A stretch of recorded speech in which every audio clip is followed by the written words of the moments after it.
Keep the most used spices and utensils at reach height, so you can grab and go during busy family meal prep. For a big family kitchen project, focus on a shallow spice drawer with angled risers to keep jars visible and readable at a glance.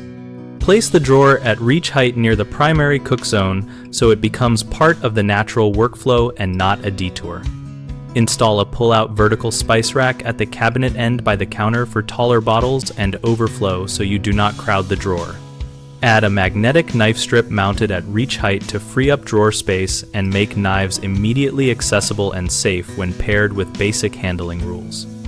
Use utensil dividers in the island drawer to separate serving tools from everyday spoons and tongs, and keep items oriented so handles point toward the front for one-handed access.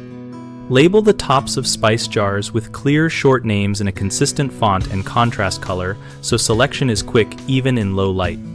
Common issues are overcrowding the drawer, which hides labels and creates hunting.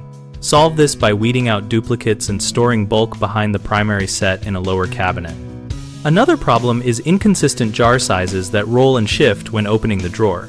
Standardize on a single jar size or use silicone liners and small risers to lock jars in place. A third concern is poor placement that forces crossing the kitchen during service.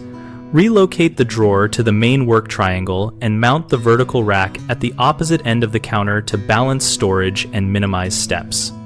We run bighomeprojects.com to help homeowners and contractors connect around projects like this, and our site makes it easy for people to find local contractors and post project details.